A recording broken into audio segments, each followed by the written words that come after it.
नमो भगवते वासुदेवाय।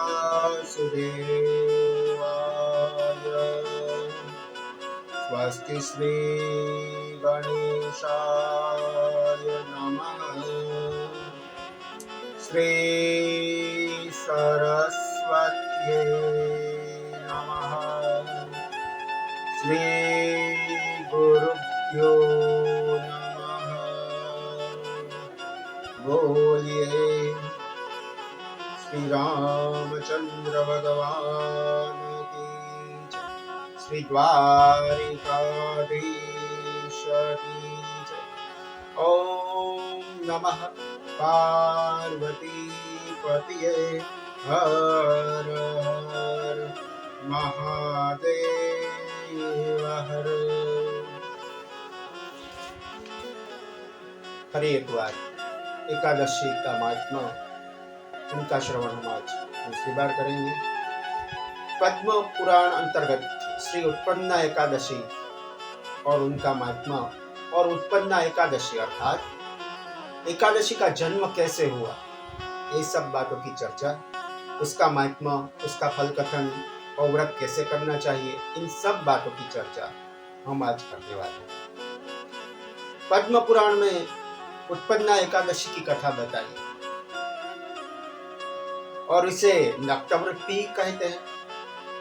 एक दिन महामुनि एकादशी के बारे में चर्चा करते हुए एक दिन देवर्षि नारद शिवलोक में गए। शिव जी को नमस्कार किया। बाद में नमस्कार करके नारद जी ने एकादशी के उत्पत्ति के बारे में कुछ प्रश्न किए। नारद जी ने पूछा कि हे महादेव, मुझे उत्पन्ना एकादशी की महिमा बताए। उत्पन्ना एकादशी का जन्म की कथा का है, उसकी महिमा का है, उस व्रत का फल कथन भी का है। हे महाराज, ये सब बातें आप मुझे विधि पूर्वक बताएं। शिव जी ने कहा, हे देवर्षि, यह एकादशी महान पुण्य फल देने वाली है। देव, मनुष्य, ऋषि आदि को इसका अनुष्ठान करना चाहिए। विशेष विशेष नक्षत्रों में इसका योग होने पर यह तिथि अलग अलग नामों से विख्यात होती है। एकादशी, विजया, जयंती, पाप नाशिनी, इन 4 नामों से विख्यात। इस सभी पापों का नाश करने वाली है। इसका व्रत अवश्य करना चाहिए। जब कृष्ण पक्ष की एकादशी को पुनर्वसु नक्षत्र होता है तो ये जया एकादशी कहलाती है। उसके बाद शुक्ल पक्ष की द्वादशी को, एकादशी को, श्रवण नक्षत्र में जब एकादशी होती है तो यह विजया एकादशी के नाम से विख्यात होती है। इस प्रकार अलग अलग दोनों पक्षों में जो एकादशी आती है उसका महात्मा बहुत ज्यादा है। सब पापों को हरने वाली जब कोई भी एकादशी रोहिणी नक्षत्र में होती है तो इसको जयंती कहा जाता है। उस तिथि को पूजित होने पर भगवान नारायण, भगवान विष्णु मनुष्य के सब पापों को हर लेते हैं। शुक्ल पक्ष की एकादशी को पुष्य नक्षत्र हो तो वह महापुण्यमयी पाप नाशिनी एकादशी कही जाती है। इसी अनुसार यह एकादशी, इस दिन एकादशी का जन्म हुआ, इसलिए ये एकादशी उत्पन्ना एकादशी के नाम से विख्यात है। इस तिथि को पूजित होने पर भगवान श्री कृष्ण, भगवान नारायण संतुष्ट होते हैं और प्रत्येक दर्शन भी देते हैं। उस दिन प्रत्येक पुण्य कर्म का अनंत फल मिलता है। इसके पूर्व हे देवर्षि, शिव जी कहते हैं, इससे पूर्व ककुस्थ, सगर नंदन, सगर के पुत्र सूर्यवंशी नहुष और राजा गादी ने इस तिथि का व्रत किया था, एकादशी का व्रत किया था और भगवान श्री हरि विष्णु की आराधना की थी, जिससे भगवान ने उसे पृथ्वी में सब कुछ दिया था। जो ये एकादशी का व्रत करता है उसके 7 जन्मों के पापों को भगवान पाप से मुक्त करते हैं। कायिक, वाचिक और मानसिक तीनों प्रकार के पापों से मुक्ति मिलती है, इसमें तनिक भी संदेह नहीं है। पुष्य नक्षत्र से युक्त पाप नाशिनी एकादशी का व्रत करके मनुष्य 1000 एकादशियों के व्रत का फल प्राप्त करता है। इसी प्रकार ये उत्पन्ना एकादशी की कथा जो सुनता है, उसका महात्मा सुनता है, उसको भी अनंत गुना फल प्राप्त होता है। उत्पन्ना एकादशी के दिन स्नान, दान, जप, होम, स्वाध्याय, देव पूजा आदि जो कुछ भी किया जाए, उसका फल अक्षय होता है, अर्थात कभी खत्म नहीं होता।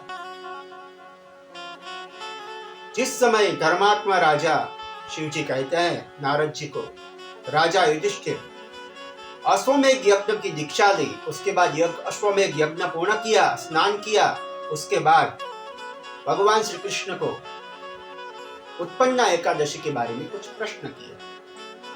शिव जी कहते हैं कि मैं उन दोनों का संवाद, भगवान श्री कृष्ण और युधिष्ठिर महाराज का संवाद हे नारद तुम्हें कहता हूं। युधिष्ठिर बोले, हे द्वारकाधीश, हे प्रभु, मुझे नक्त व्रत, एक भुक्त व्रत का पुण्य फल क्या है, हे जनार्दन, ये बात मुझे बताए और उत्पन्ना एकादशी की कथा कहे, उसकी महिमा कहे। तो भगवान ने कहा कि उत्पन्ना एकादशी के दिन नित्य स्नान करना चाहिए। दसवीं से एक भुक्त व्रत का आरंभ करना चाहिए। एक भुक्त अर्थात 10वीं के दिन से ये व्रत आरंभ होता है। भगवान श्री कृष्ण कहते हैं 10वीं के दिन एक टाइम करना है, एक टाइम खाना खाना है शाम को। उसके बाद एकादशी का उपवास करना है। एकादशी का व्रत उपवास करने के बाद द्वादशी के दोपहर को इसका पारण करना है, तो उसे एक भुक्त व्रत कहा जाता है। भगवान कहते हैं कि कुंदी नंदन, रात व्यतीत होने पर एकादशी को प्रातः काल व्रत करने वाला पुरुष व्रत का नियम ग्रहण करना चाहिए, जो इस प्रकार है। विधि विधान अनुसार स्नान करना चाहिए, तीर्थ में जाना चाहिए, मृतिका से स्नान करना चाहिए। मृतिका से स्नान करने के बाद अश्वक्रांते, रथक्रांते, विश्वक्रांते, विष्णुक्रांते, वसुंधरे, मृत के हर में पापम यन्मया पूर्व संचितम। इस प्रकार इस श्लोक से स्नान कर मृतिका से स्नान करके नित्य स्नान करना चाहिए। उसके बाद व्रती को क्रोध आदि 6 विकारों का त्याग करना चाहिए। भगवान श्री हरि विष्णु के सामने दीप जलाना चाहिए। भगवान केशव की, भगवान श्री हरि विष्णु की 16 उपचारों से युक्त पूजा करनी चाहिए।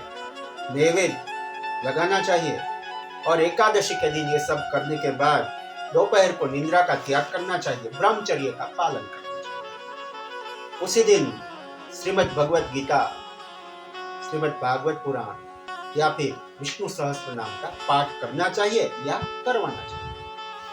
ब्राह्मणों को दक्षिणा देनी चाहिए।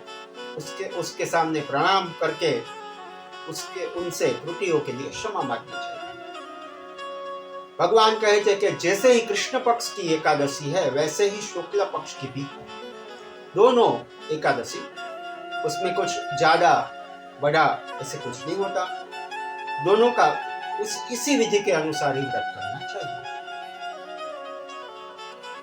जो इस प्रकार व्रत करता है, भगवान कहते हैं कि शंकुर द्वार तीर्थ में स्नान करके भगवान गदाधर का दर्शन करने से जो पुण्य मिलता है, तथा संक्रांति के अवसर पर 4 लाख दान देकर, 4 लाख गैया का दान देकर जो पुण्य मिलता है, प्रभास क्षेत्र में चंद्रमा और सूर्य ग्रहण के समय स्नान दान आदि जो पुण्य मिलता है, वह सिर्फ एक एकादशी का व्रत करने से मिल जाता है। केदार क्षेत्र में जल पीने से व्यक्ति का पुनर्जन्म नहीं होता। एकादशी का जो व्रत करता है, उसका भी दूसरा जन्म नहीं होता। भगवान कहते हैं कि गर्भावास का निवारण करने वाली है, अर्थात उसका दूसरा जन्म नहीं होता। पृथ्वी पर अश्वमेध यज्ञ का जो फल मिलता है, उससे 100 गुना अधिक फल एकादशी का व्रत करने वाले को ऐसा ही मिल जाता है। जिसके घर में तपस्वी एवं श्रेष्ठ ब्राह्मण द्वादशी के दिन पारण करने के पहले जो भोजन करवाता है ब्राह्मण को, उसको जो चाहे वो मनवांछित फल की प्राप्ति होती है। वेदांगों में पारगामी विद्वान ब्राह्मण को सहस्त्र गोदान करने से जो पुण्य मिलता है, उससे 100 गुना पुण्य एकादशी का व्रत करने मात्र से मिल जाता है। इस प्रकार व्रती को पुण्य प्राप्त करना चाहिए। जो देवताओं के लिए भी दुर्लभ है, ऐसा एकादशी का व्रत करना चाहिए। इस प्रकार से हे पांडव श्रेष्ठ, मैंने तुम्हें ये गुप्त एकादशी का अनुष्ठान और उनकी महिमा कही है। यह गोपनीय है। गोपनीय अर्थात किसी को कहना नहीं है, जिसका मैंने तुमसे वर्णन किया। हजारों यज्ञों का अनुष्ठान भी एकादशी की व्रत की तुलना नहीं कर सकता। बाद में युधिष्ठिर ने पूछा कि हे भगवान, हे द्वारकाधीश, एकादशी तिथि कैसे उत्पन्न हुई, ये बताए, और इस संसार में वो पवित्र क्यों मानी गई, देवताओं को कैसे प्रिय हुई। 3 प्रश्न किए युधिष्ठिर महाराज। भगवान कहते हैं कि हे कुंती नंदन, प्राचीन समय की बात, सतयुग में मूर नामक एक दानव रहता था। वह बड़ा पराक्रमी था। उसने अपने पराक्रम से त्रिलोक पर पृथ्वी, पाताल और स्वर्ग जीत लिए थे। संपूर्ण देवता उससे परास्त होकर स्वर्ग से निकाले जा चुके थे। उसने स्वर्ग से सभी को निकाल दिया था। इंद्र आदि देवता शिव जी के पास गए। देवराज ने भगवान शिव जी के सामने मूर दैत्य की सब कथा कही। इंद्र बोले, हे महेश्वर, ये देवता स्वर्ग लोक से भ्रष्ट होकर हम लोग पृथ्वी पर विचरण कर रहे हैं। हे देव, कोई उपाय हो तो बताए। कौन ऐसा देवता है जिसका हम सहारा ले? कौन हमारी मदद करेगा? तो शिव जी ने कहा, हे देवराज, जहां सबको शरण देने वाले भगवान श्री हरि गरुड़ ध्वज विराजमान है, तुम वैकुंठ लोक में जाओ, वो तुम लोगों की रक्षा करेंगे। भगवान श्री कृष्ण कहते हैं कि हे युधिष्ठिर, शिव जी की बात सुनकर इंद्र आदि देवता वैकुंठ में आए। वैकुंठ में जाकर भगवान नारायण की स्तुति की। ओम शांताकारं भुजगशयनं पद्मनाभं सुरेशं विश्वाधारं गगनसदृशं मेघवर्णं शुभांगं लक्ष्मीकान्तं कमलनयनं योगविद्यानगम्यं वंदे विष्णुं भवभयहरं सर्वलोकैकनाथं। शांताकार वाले, नाग की सैया पर सोने वाले, पद्मनाभम सुरेशम अर्थात जिसकी नाभि में स्वर्ण कमल है और वो कमल में सुरेशम अर्थात ब्रह्मा जी है। विश्वाधारम, पूरे जगत को अपने अंदर धारण किए हुए भगवान नारायण, मेघ समान वर्ण वाले, सभी अंगों से विभूषित, लक्ष्मी के पति, कमल नयन भगवान, योग निद्रा में स्थित भगवान नारायण को हम नमस्कार करें। देवताओं की स्तुति से भगवान जागे।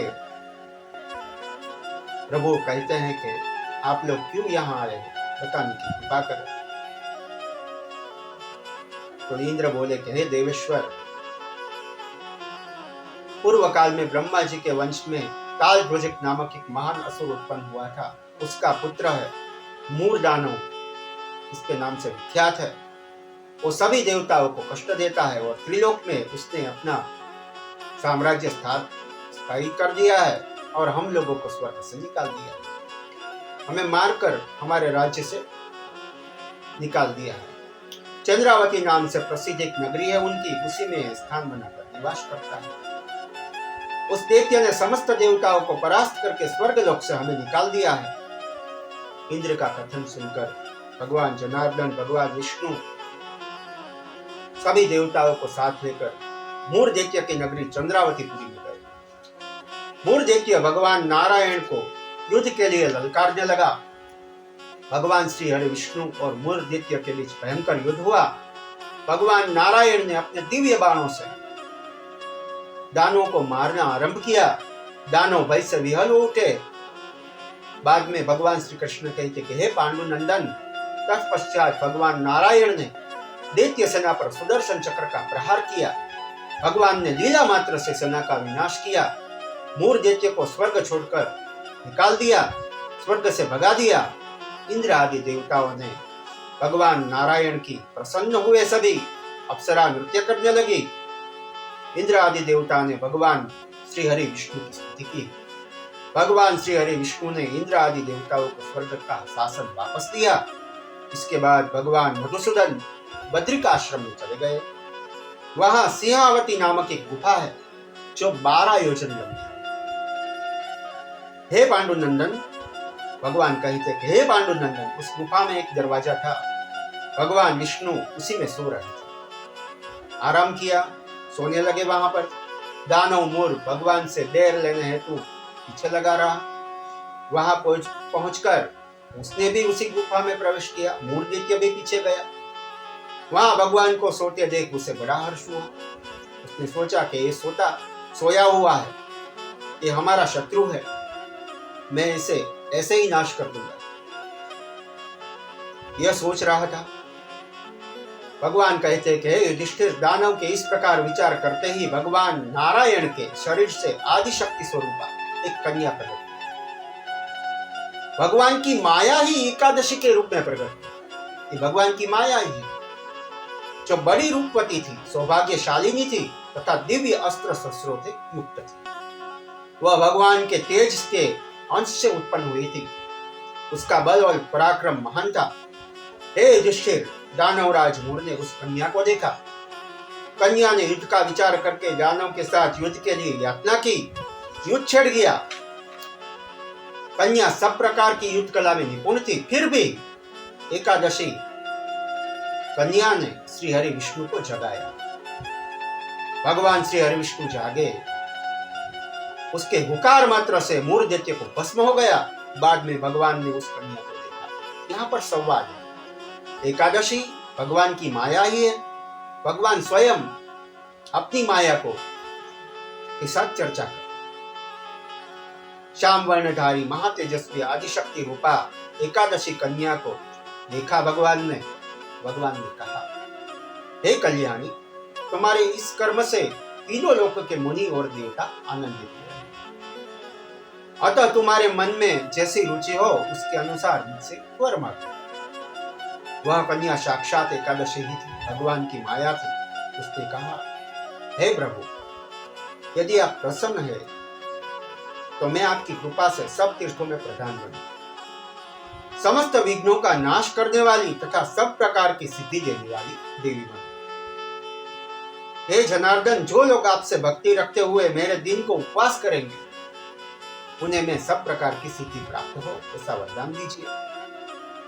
हे माधव, जो लोग उपवास करेंगे, नक्त व्रत करेंगे, एक भुक्त व्रत करेंगे, उन्हें आप धर्म, धन, अर्थ, काम, मोक्ष सभी प्रदान किए। भगवान विष्णु बोले, हे कल्याणी, तुम तो कुछ कहती हो, तुम जो कुछ कहती हो सब तुम्हें पूर्ण मिलेगा। भगवान श्री कृष्ण कहते हैं कि हे युधिष्ठिर, ऐसा वर पाकर महाव्रता एकादशी बहुत प्रसन्न हुई। दोनों पक्ष की एकादशी समान रूप से कल्याण करने वाली है। इसमें शुक्ल और कृष्ण पक्ष का कोई भेद नहीं करना चाहिए। यदि उदय काल में थोड़ी सी एकादशी, मध्य में पूरी द्वादशी और अंत में किंचित त्रयोदशी भी हो तो ये त्रिस्पुषा एकादशी कहलाती है। अर्थात जिस एकादशी में सूर्य उदित होता हो सुबह, चाहे घंटा भर ही हो, तो वो वही एकादशी कही जाती है। वो भगवान को बहुत प्रिय। इस प्रकार से द्वादशी के पारण करने पर सहस्त्र गुना फल माना गया है। यह विधि मैंने दोनों पक्षों की एकादशी के लिए बताई। जो मनुष्य एकादशी को उपवास करता है वह वैकुंठ जाता है। जो मानव हर समय एकादशी के महात्म्य का यह पाठ करता है, सुनता है, उसे सहस्त्र गोदान अर्थात 1000 गैया का दान करने का पुण्य प्राप्त होता है। जो दिन में रात में भक्ति पूर्वक इस महात्मा का श्रवण करता है उसे ब्रह्म हत्या आदि पापों से मुक्त हो जाता है और एकादशी के समान ही उसे पुण्य प्राप्त होता है। इस प्रकार भगवान श्री कृष्ण ने महाराज युधिष्ठिर को एकादशी की उत्पत्ति की कथा, उसका महात्मा और फल कथन सुनाया। महाराज युधिष्ठिर ने भगवान श्री कृष्ण को नमस्कार किया। बाद में उत्पन्ना एकादशी का व्रत किया।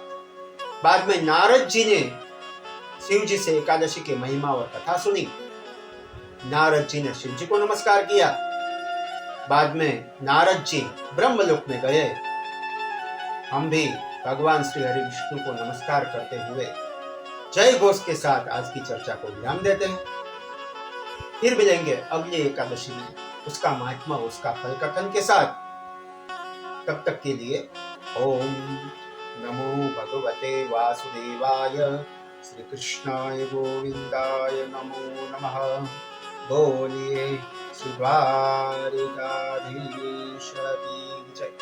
एकादशी मात्र की जय।